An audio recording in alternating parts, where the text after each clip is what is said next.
오늘은 네가 왜 거기서 나와라는 제목의 말씀을 가지고 목사님이 잠시 말씀을 전할게요. 여러분 그 영탁 알죠? 사실 목사님은 이 트로트에 별로 관심이 없습니다. 그래서 이번에 뭐 나훈아가 뭐 말해가지고 지금 또 여당 야당에서는 뭐 이거를 뭐 이것저것 뭐 하는데 무슨 말만 하면은 막 정치 막 싸우고 이러니까 그냥 뉴스를 보기가 싫을 만큼 뭐 무슨 말만 하면 막 좀 싸우고 그래요. 근데 목사님 일단 트로트에 관심이 없는데 이번 추석 명절에 보니까 죄다 트로트야.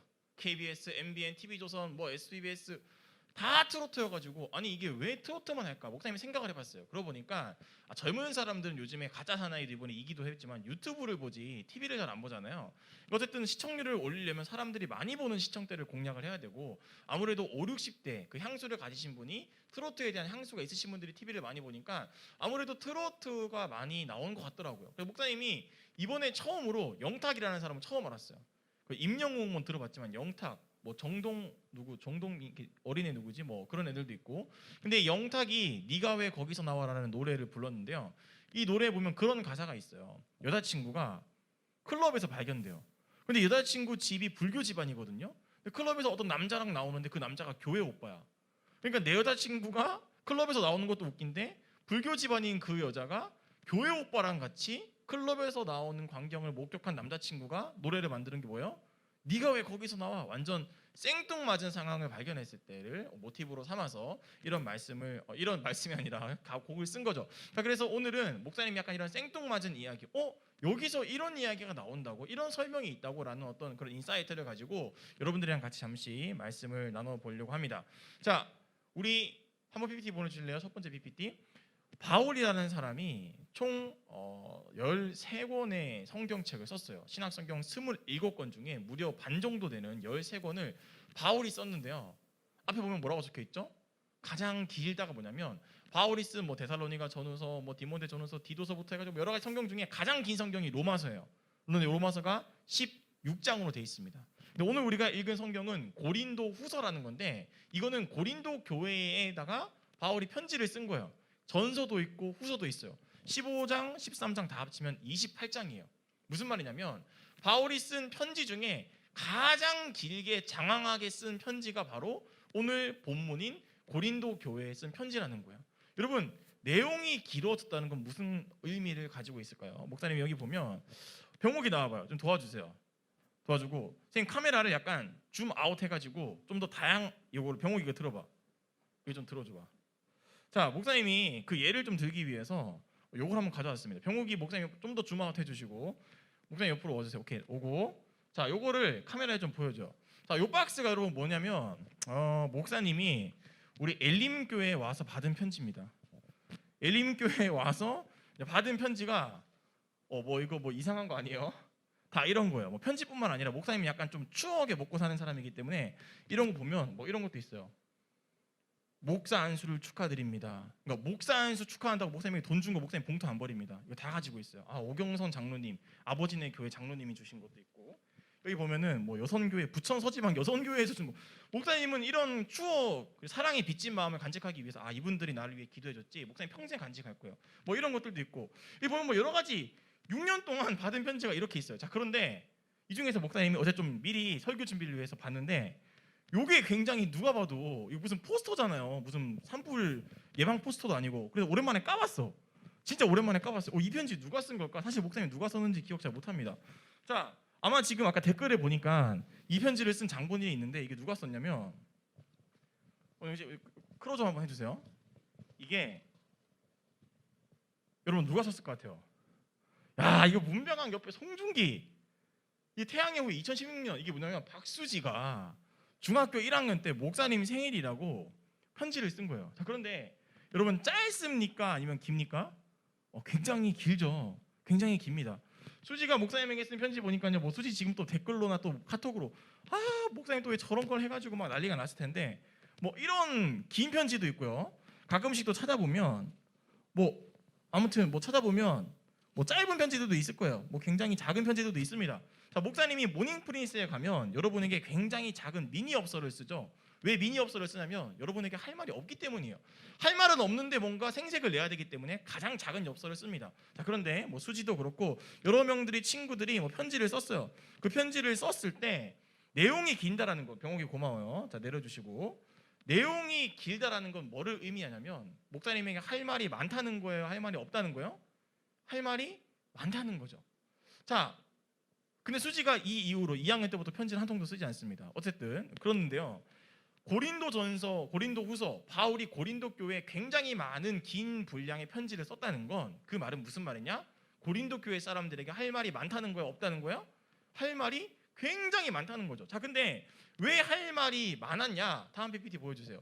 고린도 교회에 편지를 길게 써서 설명해야 될 만큼 문제들이 굉장히 많이 있었어요. 자, 일단 첫 번째로 한번 읽어볼까요? 같이 한번 읽어보겠습니다. 시작. 수지 댓글 썼네요. 보여주지 마세요. 자, 여러분들 1번 한번 댓글로 써보세요. 네 편, 내 편 편가르기. 고린도 교회는 바울이 세운 교회인데 1년 반 있다가 아볼로라는 목사님에게 교회를 물려주고 다른 지방에 전도하러 갑니다. 그런데 그 교회에서 어떤 소식이 들려오냐면 목사님, 저 예은쌤은요 아볼로 목사님 좋아하고요, 길동쌤은요 바울 목사님 좋아하고요, 윤수는요 베드로 좋아하고요, 병욱이는요 다 필요 없다 예수님 좋아한대요. 4개의 분파로 나뉩니다. 서로 까요. 야, 장난하냐? 베드로가 야, 베드로 걔 배신했잖아. 바울 그거 서로 까기 시작합니다. 한 교회가요, 바울이 떠나자마자 4개의 교회로 나뉘어버린 거예요. 이런 문제가 고린도 교회 안에 있었어요.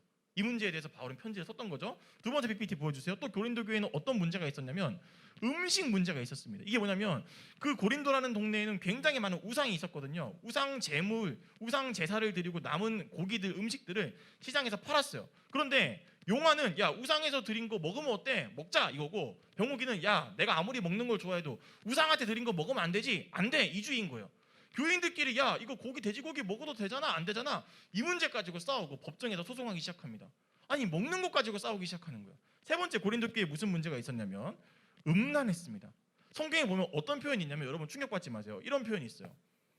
아들이 엄마랑 자요. 반대로 딸이 아빠랑 자요.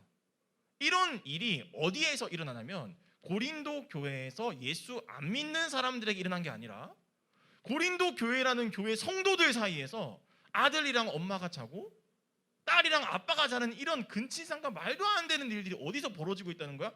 교회 성도들 안에서 이런 일이 벌어지고 있다는 거예요. 바울이 얼마나 빡치겠어요. 얼마나 열받겠어요. 이런 일들이 고린도 교회에 있습니다. 편지가 길어질 수밖에 없어요. 4번. 네 번째, 또 이런 문제도 여러 가지 문제가 있는데 바울 가지고 시비를 걸어요. 왜냐하면 바울은 예수님의 12제자가 아닙니다. 그렇죠? 나중에 예수님을 만난 사람이에요. 그런데 신약성경 27권 중에 무려 반 정도를 바울이 썼으니까 베드로나 이런 사람들은 예수님이랑 평생 같이 했는데 몇 권 못 썼거든요.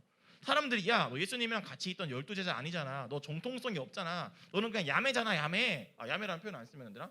그러니까 아무튼 너는 약간 좀 가짜잖아, 가짜. 바울 가지고 막 시비를 걸었던 거예요. 그러니까 문제가 또 생기기 시작한 거죠. 자, 또 어떤 문제가 있었냐면 여러 가지 문제가 있었지만 남자 여자 문제도 있었어요.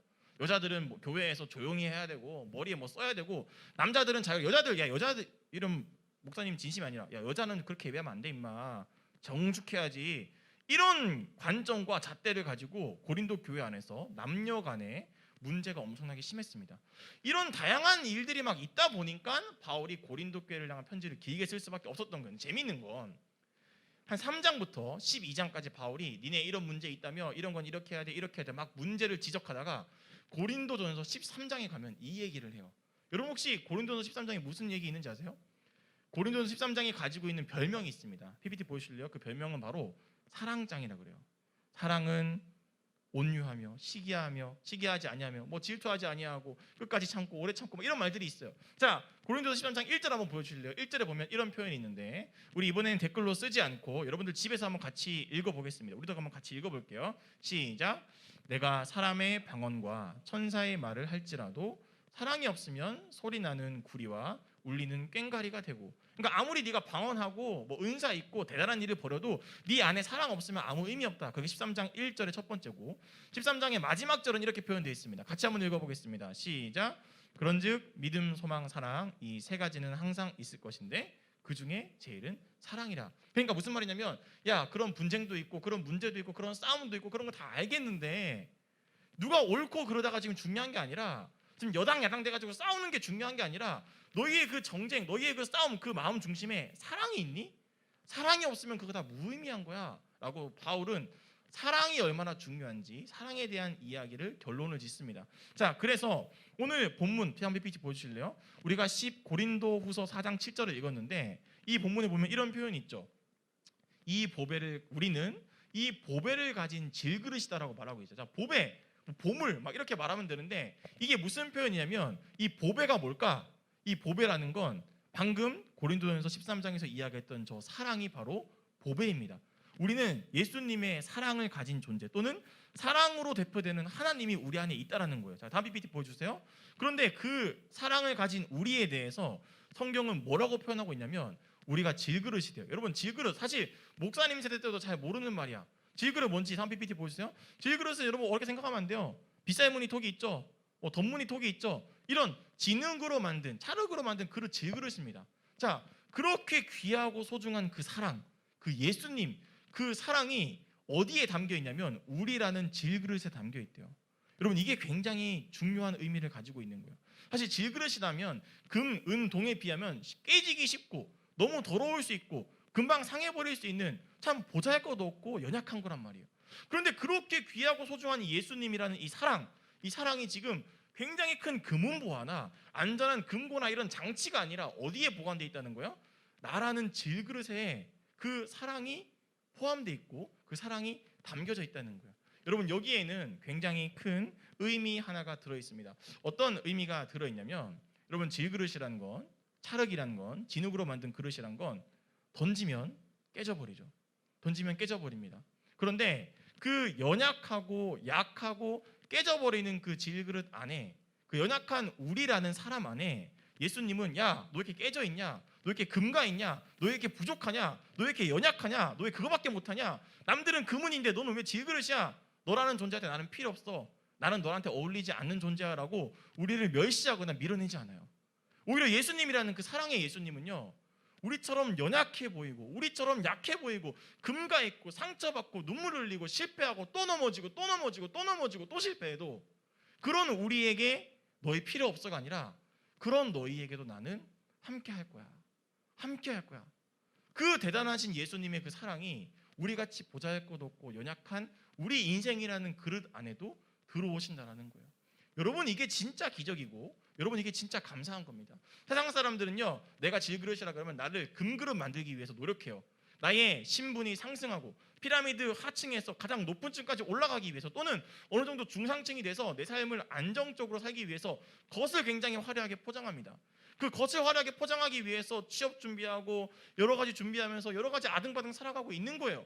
그런데 아무리 겉이 화려하더라도요, 아무리 깨끗하고 아무리 빛나고 아무리 비싸다고 할지라도요, 그 안에 예수님이 없다면 사실 그 그릇은, 그 인생은 어떻게 보면 진짜 인생은 아닌 거죠.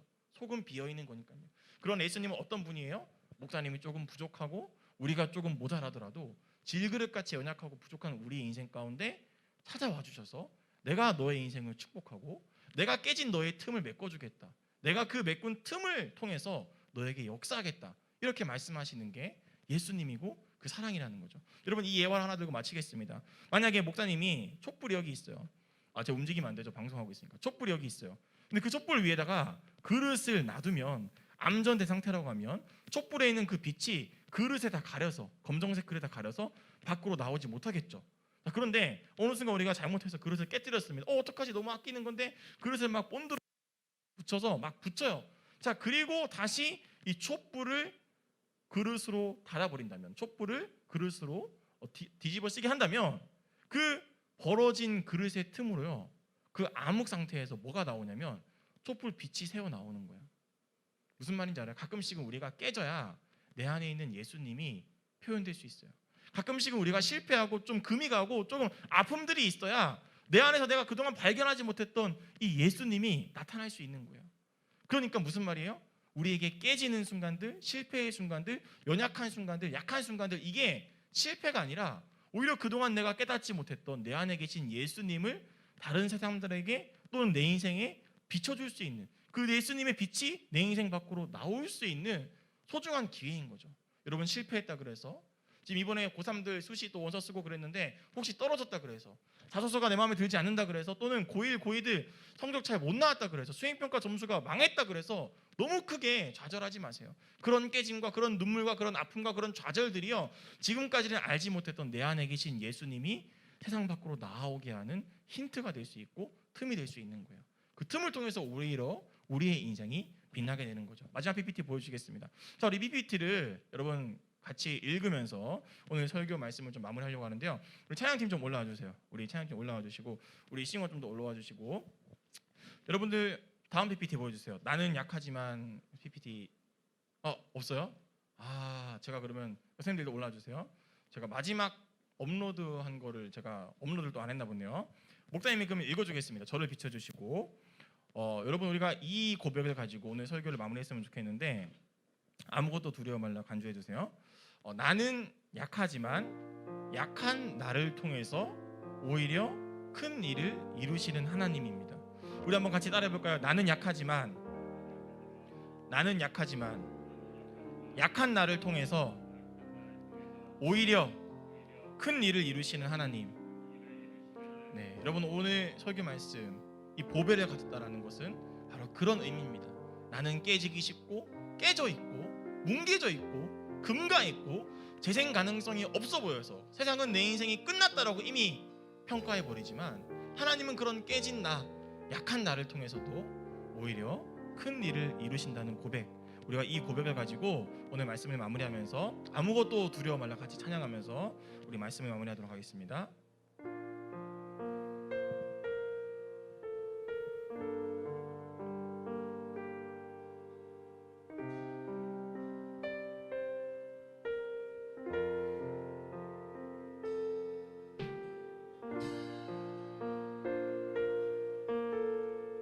나는 약하지만 약한 나를 통해서 오히려 큰 일을 이루시는 하나님을 우리가 같이 이 시간 고백했으면 좋겠습니다.